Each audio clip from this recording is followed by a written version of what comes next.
Kalimantan dalam lintas sejarah. Warisan sejarah pada wajah Kalimantan. Dilihat dari pandangan integrasi yang demikian, maka dapatlah kita katakan bahwa wujud integrasi wilayah telah tertata dengan baik oleh perkembangan sejarah. Sedemikian rupa sehingga seluruh Nusantara itu termasuk di dalam ASEAN.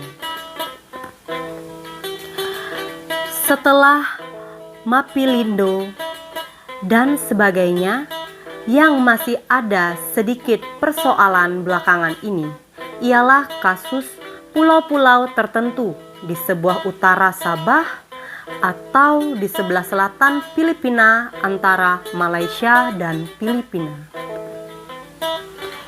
Integrasi wilayah dalam artian demikian tentulah memberikan kemungkinan yang leluasa dan dinamik bagi perkembangan negara-negara di kawasan ini untuk menopai kemajuan yang pesat. Amerika Serikat merupakan suatu contoh yang menarik perkembangan dengan integrasi antara berbagai macam ras dan suku bangsa di dalam kerangka budaya Inggris atau Eropa. Dan dengan lingua franca bahasa Inggris dari sudut pandang ini, kita melihat dengan optimis bahwa kerukunan antara bangsa-bangsa dan suku-suku bangsa serumpun ini, terutama antara Indonesia, Malaysia, dan Brunei, akan meningkat terus.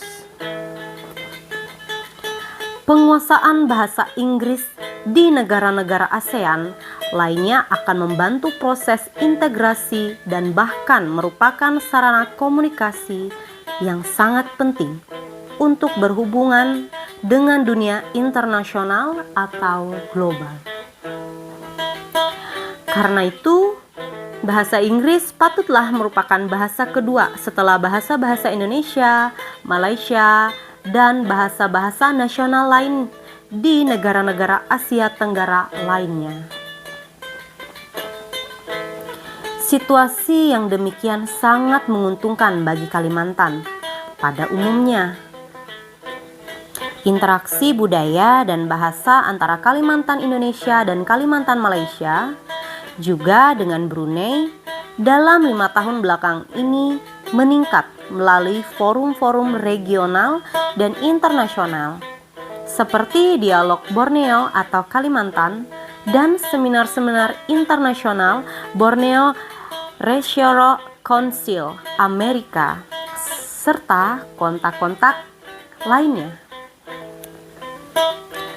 Interaksi demikian tentulah akan mendatangkan kemajuan pesat bagi masing-masing dalam kurun waktu 25 tahun yang akan datang di bidang-bidang sosial, ekonomi, budaya, juga pertahanan keamanan.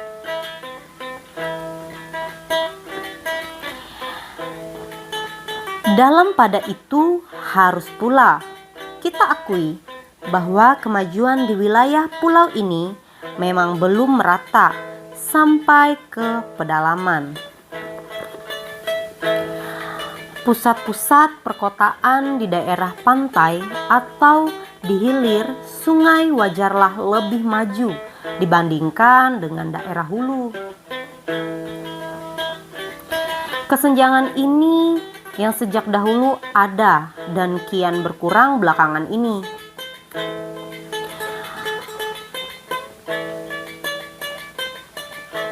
Masih berbekas pada wajah Kalimantan umumnya. istilah-istilah udik, ngaju, hulu, biaju, bahkan nama Dayak itu sendiri sedikit banyaknya masih mengandung nuansa-nuansa negatif yang bisa merupakan kerikil-kerikil bagi kerukunan dan integrasi pendidikan sebagai bahaya budaya yang sangat penting telah memainkan perannya yang besar dalam mengurangi kesenjangan ini.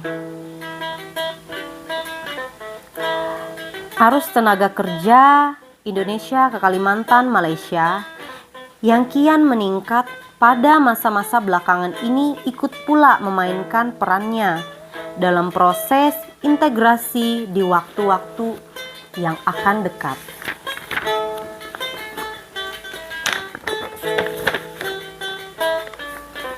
Satu, integrasi penduduk atau pola pemukiman.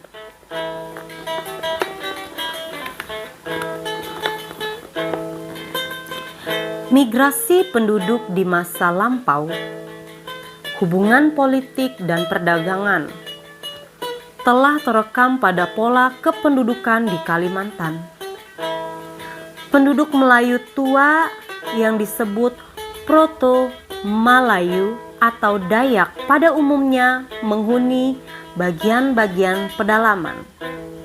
Sedangkan Melayu baru atau disebut juga Diotero Melayu menghuni bagian-bagian pasisir atau hilir melingkari pantai pulau. Ini dinama terdapat pulau koloni Cina atau umumnya disebut Peosinaan seperti di Banjarmasin, Singkawang, Pontianak, Kucing, Kinanbalu atau Cina Balu, dan bandar-bandar lain. Pembauran memang telah terjadi antara Melayu tua dan Melayu muda itu, sehingga istilah Dayak itu memiliki dua arti. Dayak sebagai penduduk pribumi non-muslim dan Dayak sebagai Melayu tua atau Austronesia migrasi pertama. Tetapi sekitar 90% dari apa yang disebut Melayu itu adalah orang-orang Dayak yang masuk Islam atau turun Melayu atau menjadi Melayu, dan karena itu sama pribuminya seperti orang-orang Dayak itu sendiri. Misalnya Brunei. Malahan ada kelompok-kelompok yang berbahasa Melayu dan beragama Islam yang tegas-tegas menolak disebut Melayu. Selato 1989. Menurut Selato, nampaknya semua ciri-ciri Australoid atau hitam keriting telah lenyap, tidak berkesan, tidak berbekas lagi di kalangan penduduk Kalimantan dan seluruh pribuminya adalah Mongoloid. Dominannya Austronesia dalam pembaruan dengan Australoid dan ras-ras lain seperti Cina, Hindu, Arab, dan lain-lain. Memang jelas. Kesadaran mengenai situasi kondisi pembaruan yang demikian tentulah merupakan masukan yang sangat berarti dalam proses integrasi daerah, regional, dan nasional. Nah, itu adalah salah satu sejarah Kalimantan Tengah yang dibukukan. Jadi, kita sudah membaca beberapa awalan daripada buku ini. Nah, untuk lanjutannya kita akan melanjutkan di episode selanjutnya. Sampai ketemu lagi.